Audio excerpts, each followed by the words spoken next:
اگر کوئی بات عمران خان سے ہو تو اس کے اوپر بات ہو سکتی تھی۔ میمو گیٹ کمیشن کے حوالے سے جب بات کی تو چیف جسٹس نے روک دیا، انہوں نے کہا سیاسی تقریر باہر جا کے کریں۔ چیف جسٹس نے سلمان بٹ کو بات کرنے سے روک دیا۔ اس وکیل بیری اٹون نے کہا حضور والا یہ سیاسی تقریر نہیں ہے، میں آپ کے سامنے قانونی بات کر رہا ہوں، آپ کہتے ہیں سیاسی تقریر کر رہے ہیں، آپ کا احترام کرتا ہوں اس لیے درمیان میں نہیں بولوں گا اور آپ اب بات کر لیں۔ سلمان اسلم بٹ نے کہا آپ بات کر لیں، جب آپ خاموش ہو جائیں گے پھر مجھے بولنے دیجیے گا، یہ ایسا نہیں ہے کہ میں بات کرتا ہوں پھر ٹوکا جاتا ہے، تو اس طریقے سے تو میں دلائل نہیں دے سکوں گا۔ تو سلمان اسلم بٹ نے کہا پہلے آپ بول لیں پھر میں احترام کے ساتھ آپ کا جواب دوں گا۔ چیف جسٹس نے کہا احترام چھوڑیں، قانون کے مطابق کارروائی آگے بڑھائیں۔ سپریم کورٹ کے اکاؤنٹس میں آئے پیسے مزید نہیں رکھے جاتے، چیف جسٹس آف پاکستان کا یہ کہنا تھا۔ اگر کوئی بھی فریق سپریم کورٹ کے اکاؤنٹ میں آئی رقم کا دعویٰ نہیں کرتا تو حکومت پاکستان کو ٹرانسفر کر دیں گے، پیسہ سرکار کے پاس جائے تو سرکار جانے اور بیری اٹون والے جانے۔ سپریم کورٹ کا بیری اٹون کی مد میں آئے پیسے سے کوئی لینا دینا نہیں ہے۔ سپریم کورٹ کا اپنے اکاؤنٹ میں یوں پیسے رکھنا غیر آئینی عمل ہے، یہ قاضی فیاض عیسیٰ کا کہنا تھا۔ تو انہوں نے کہا جناب یہ پیسہ زمین مالکان کو جانا چاہیے، جو زمین کے مالک ہیں ان کو جانا چاہیے، سلمان اسلم بٹ کا کہنا تھا۔ انہوں نے کہا ایک مثال ہے جس کا آپ برا نہ منائیے گا، chief justice of Pakistan chief justice کی کرسی پر بیٹھ کر مثال سنا رہے ہیں۔ کون سی؟ ایک ڈاکہ پڑتا ہے اور ڈاکو پیسے سپریم کورٹ کے اکاؤنٹ میں ڈال دیتا ہے، کیا سپریم کورٹ ڈاکے کے پیسے رکھ کر شریک جرم نہیں بن جائے گا؟ انہوں نے کہا جناب دوبارہ آپ یہ بات کہہ رہے ہیں، کون سا جرم اور کون سا شریک جرم؟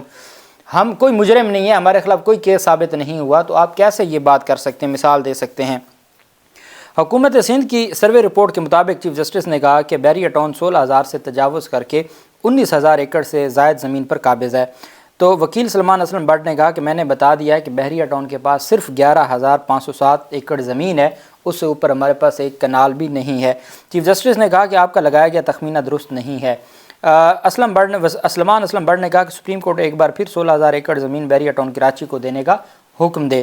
تو قاضی فیاض عیسیٰ نے کہا سپریم کورٹ اب کوئی ایسا حکم نہیں دے گی، یہ کیس آج سے کل پر نہیں جائے گا، رات 12 بجے تک بھی سننا پڑا تو آج ہی کیس کا فیصلہ ہوگا۔ تو جب یہ بات گفتگو ہو رہی تھی تو دوران سماعت چیف جسٹس قاضی فیاض عیسیٰ اور بحری اٹون کے وکیل سلمان بٹ کے درمیان پھر سخت جملوں کا تبادلہ ہوا۔ تو وکیل بحری اٹون سلمان اسلم بٹ نے چیف جسٹس قاضی فیاض عیسیٰ کو کہا کہ آہستہ آواز میں بات کریں تو میں جواب دوں گا۔ سلمان بٹ نے کہا کہ مجھے یہ گوارا نہیں ہے کہ عدالت سمیت کوئی بھی مجھ پر چلائے۔ چیف جسٹس نے کہا آپ ہمیں چلانے پر مجبور کر رہے ہیں۔ چیف جسٹس نے کہا ہم چلا نہیں رہے، تحمل سے سوال پوچھ رہے ہیں۔ سینئر وکلا کا یہ رویہ ہے تو وکالت کے شعبے پر ترس آ رہا ہے، جج پر انگلی اٹھانا آسان اور اپنی غلطی تسلیم کرنا سب سے مشکل ہوتا ہے۔ بیری اٹون نے کم زمین ملنے کا دعویٰ 2019 میں کیا تھا، درخواست کے ساتھ جو شواہد دکھا رہے ہیں وہ 2022 کے ہیں۔ جو نقشہ آپ دکھا رہے ہیں اس پر کسی کے دستخط ہیں، نہ ہی کوئی مہر ہے۔ مجھے قانون کے شعبے سے وابستہ ہوئے 41 سال ہو گئے، کچھ عزت دیں، یہ قاضی فیاض عیسیٰ کا کہنا تھا۔ آپ ایسے ہی جاری رکھیں گے تو نتائج کے لیے بھی تیار رہیں۔ آپ کو ملیر ڈیولپمنٹ اتھارٹی نے جو منظوری کا خط کب جاری کیا؟ وہ خط جاری نہیں کر رہے تو آپ انہیں لکھ دیتے۔ اگر آپ 16,000 ایکڑ زمین سے متعلق دوبارہ آرڈر کر دیں اس کا جائزہ لیا جائے۔ تو سلمان اسلم بٹ نے کہا کہ آپ دوبارہ آرڈر کر دیں، تو قاضی فیاض نے کہا ہم اور کوئی آرڈر نہیں دیں گے، آج ہی کیس ہم مکمل کریں گے، ہم رات تک بیٹھے ہیں۔ سلمان اسلم بٹ نے کہا کہ میں مزید کھڑا نہیں رہ سکتا، میرے لیے مشکل ہے اب مزید بحث کرنا۔ تو اس پر انہوں نے کہا جی کہ آپ کرسی دے دیتے ہیں، آپ بیٹھ کر دلائل دیں۔ چیف جسٹس کی عدالتی سٹاف کو وکیل سلمان اسلم بٹ کو کرسی دینے کی ہدایت۔ وکیل بیری اٹون نے قاضی فیاض عیسیٰ کی کرسی کی آفر کو رد کر دیا۔ انہوں نے کہا مجھے کوئی کرسی نہیں چاہیے۔ بیری اٹون کراچی کا نقشہ عدالت میں پیش کیا گیا تو قاضی فیاض عیسیٰ نے کہا جی کہ ویسے مجھے مایوسی ہوئی ہے اس سارے معاملے پر، اور جس طریقے سے چیزوں کو ڈیل کیا گیا ہے یا جس طریقے سے بات کی جا رہی ہے مجھے مایوسی۔ قاضی فیاض عیسیٰ صاحب نے مایوسی کا بھی اظہار کیا۔ اب ہم آ جاتے ہیں جو یہ ابھی تک جاری ہے، آدھے گھنٹے کا بیچ میں وقفہ ہوا ہے اور پتہ نہیں یہ معاملہ کس طرف جائے گا۔ ہم آ جاتے ہیں القادر ٹرسٹ 190 ملین پاؤنڈ تک، جو مشرق بینک کے وکیل نے عدالت کے سامنے دلائل دیے۔ راشد انور وہ مشرق بینک کے وکیل تھے، وہ روشنوں پر آ گئے۔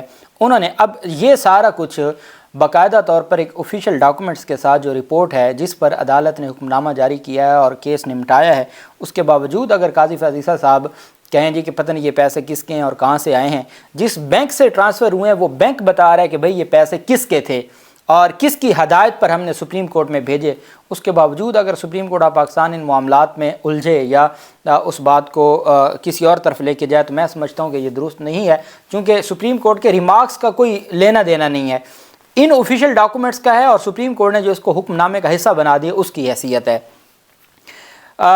راشد انور مشرق بینک کے وکیل نے کہا کہ نیشنل کرائم ایجنسی کے خط کے مطابق لنڈن کے ویسٹ منسٹر عدالت کے مجسٹریٹ نے اکاؤنٹ فریزنگ آرڈر کالعدم قرار دے دیے تھے۔ اکاؤنٹ ہولڈر کون تھا؟ چیف جسٹس آف پاکستان نے سوال پوچھا کہ اکاؤنٹ ہولڈر کون ہے، تو انہوں نے کہا جی کہ اکاؤنٹ ہولڈر مبشرہ علی ملک ہے، یہ ملک ریاض کی بہو ہیں، وہ اکاؤنٹ ہولڈر ہیں، اور ان کے اکاؤنٹ فریز ہوئے تھے جن کو بعد میں اپیل میں ڈی فریز کر دیا گیا تھا۔ وکیل مشرق بینک نے کہا کہ اکاؤنٹ ہولڈر مبشرہ علی ملک نے رقم نیشنل کرائم ایجنسی کے کہنے پر نہیں بلکہ خود سے پاکستان بھجوائی تھی۔ اب بینک والے کہہ رہے ہیں کہ ہمارے پاس ان کے پیسے پڑے تھے، انہوں نے ہمیں ہدایت کی، ہمیں نیشنل کرائم ایجنسی نے نہیں کہا، انہوں نے ہمیں ہدایت کی جو بینک ہولڈر ہے کہ بھئی یہ پیسے آپ سپریم کورٹ کے اکاؤنٹ میں بھیج دیں، ہم نے بطور چونکہ ہمارے پاس اکاؤنٹ ہے ان کا، ہم نے پیسے بھیج دیے۔ مبشرہ علی ملک نے مشرق بینک لنڈن برانچ سے 19 ملین پاؤنڈ سے زائد رقم سپریم کورٹ کے اکاؤنٹ میں منتقل کروائی ہمارے ذریعے، اور یہ ہم نے کوئی نیشنل کرائم ایجنسی کے کہنے پر پیسے منتقل نہیں کیے تھے، ہم نے یہ مبشرہ ملک کے کہنے پر، یہ وکیل مشرق بینک سپریم کورٹ کو سمجھا رہا ہے، بتا رہا ہے۔ انہوں نے کہا کہ مبشرہ ملک نے 190 ملین پاؤنڈ سے زائد رقم سپریم کورٹ کے اکاؤنٹ میں منتقل کرائی۔ مبشرہ علی ملک نے 6 نومبر 2019 کو جو یہ رقم ہے یہ برطانیہ سے پاکستان بھجوائی تھی، اور یہ نہ تو حکومت پاکستان کی رقم تھی، نہ یہ اس وقت نیشنل کرائم ایجنسی کی رقم تھی، یہ مبشرہ ملک کی رقم تھی، ہمارے اکاؤنٹ میں پیسے تھے، ہمیں اجازت مل گئی تھی کہ یہ ان کا اکاؤنٹ ہے، اور ان کے جو فریز آرڈر ہیں وہ ختم ہو گئے ہیں اور وہ ڈی فریز ہو چکے ہیں، ہم نے وہ پیسے رجسٹرار سپریم کورٹ کو بھجوا دیے۔ عدالت نے جب یہ ساری تفصیلات سنی تو تفصیلات حاصل ہونے پر عدالت نے مشرق بینک کی حد تک معاملہ نمٹا دیا۔ اب مشرق بینک کون سا ہے جو 190 ملین پاؤنڈ ٹرانسفر کرنے والا ہے سپریم کورٹ کے رجسٹرار کے اکاؤنٹ میں؟ اب آگے حکم نامہ جو لکھوایا گیا، مشرق بینک کی جانب سے متفرق درخواست دائر کی گئی۔ حکم نامے کے مطابق متفرق درخواست 18 اکتوبر کے عدالتی حکم نامے کی روشنی میں دائر ہوئی۔ مشرق بینک کے وکیل نے عدالت کو بتایا کہ لنڈن کے مجسٹریٹ کے حکم کی روشنی میں نیشنل کرائم ایجنسی برطانیہ نے ہمارے اکاؤنٹ بحال کیے، اکاؤنٹ ہولڈر کے اکاؤنٹ بحال کیے۔ اکاؤنٹ بحالی کے بعد بینک نے 190 ملین پاؤنڈ کی رقم مبشرہ علی ریاض کے اکاؤنٹ میں آئی۔ مبشرہ علی ریاض کے ذریعے رقم رجسٹرار سپریم کورٹ کے اکاؤنٹ میں آئی۔ وہ پیسے 190 ملین پاؤنڈ مشرق بینک میں ان کے اکاؤنٹ میں تھے جو انہوں نے آگے سپریم کورٹ میں جمع کروائے۔ مشرق بینک کے وکیل نے کہا کہ بھیجی گئی 190 ملین پاؤنڈ کی رقم کا بینک کا کوئی دعویٰ نہیں ہے، ہمارا کوئی لینا دینا نہیں ہے، اکاؤنٹ ہولڈر کے پیسے تھے وہ ہم نے سپریم کورٹ میں جمع کروا دیے۔ مشرق بینک کی مزید نمائندگی درکار نہیں ہے۔ عدالت نے مشرق بینک کو نوٹس دینے کی حد تک معاملہ نمٹا دیا اور بیریا ٹاؤن کراچی سے متعلق رپورٹ ایڈوکیٹ جنرل سندھ نے پڑھ کے سنائی۔ یہاں تک مشرق بینک کی حد تک اور 190 ملین پاؤنڈ کس طریقے سے آئے، چونکہ بیریا ٹاؤن تو کیس ہے 460 ارب کا، اس میں جو 190 ملین پاؤنڈ جو عمران خان کے خلاف کیس ہے یا القادر ٹرسٹ کیس ہے وہ ختم ہو چکا، اس کی حیثیت ختم ہو گئی جب مشرق بینک کی سٹیٹمنٹ آ گئی، رپورٹ آ گئی، اور عدالت نے اس کو منظور کرتے ہوئے، تسلیم کرتے ہوئے حکم نامہ میں اس کا ذکر کر دیا کہ جی یہ جو 190 تھے یہ کرائم ایجنسی کے کہنے پر نہیں بلکہ مبشرہ ملک کے اکاؤنٹ سے ان کی ہدایت پر مشرق بینک نے سپریم کورٹ کے اکاؤنٹ میں جمع کروائے، بات ختم ہو گئی۔ یہ عمران خان کے خلاف ٹوٹل کیس تھا۔ تو جو ایڈوکیٹ جنرل سندھ نے عدالت کے سامنے رپورٹ پڑھ کے سنائی بیریا ٹاؤن کراچی سے متعلق، تو اطہر من اللہ نے کہا کہ آپ سرکاری زمین کی بات کر رہے ہیں یا اس میں بیریا ٹاؤن کی پرائیویٹ زمین بھی شامل ہے؟ انہوں نے کہا نجی زمین بیریا ٹاؤن کے پاس موجود ہے یا نہیں؟ چیف جسٹس نے یہ سوال پوچھا۔ ساتھ چیف جسٹس نے کہا جو اضافی زمین ہے اس پر ڈپٹی کمشنر سے پوچھیں کہ اس کی ملکیت کس کی ہے۔ اطہر من اللہ نے کہا کہ ڈپٹی کمشنر آپ ریاست کے آفیسر ہیں، سیدھا جواب دیں۔ ڈپٹی کمشنر صاحب صاف بتائیں کہ کتنی زمین سرکاری ہے اور کتنی پرائیویٹ ہے۔ تو ڈپٹی کمشنر ملیر کا جواب تھا کہ 1775 ایکڑ زمین سرکاری ہے جبکہ 37.2 ایکڑ پرائیویٹ زمین اضافی زمین میں شامل ہے۔ بیریا ٹاؤن کی زمین پر کوئی نشان لگے ہوئے ہیں کہ کہاں سے شروع اور کہاں پہ اینڈ ہوتی ہے؟ قاضی فیاض عیسیٰ صاحب کا سوال تھا۔ تو انہوں نے کہا جی باؤنڈری وال زمین پر موجود ہے۔ چیف جسٹس نے کہا بیریا ٹاؤن نے سنگین الزام لگایا تھا کہ اسے زمین کم دی گئی ہے۔ بیریا ٹاؤن کا دعویٰ غلط ثابت ہوا ہے۔ سروے رپورٹ پر اعتراضات جمع کرانے کا موقع دیں۔ یہ بیریا ٹاؤن کے وکیل نے پھر کہا جی کہ مجھے اس پر رپورٹ پر جمع کروانے کا موقع دیں، لیکن خیر وہ سلسلہ جو ان کا آپس میں تھا وہ چلتا رہا اور وہ ابھی تک جاری ہے۔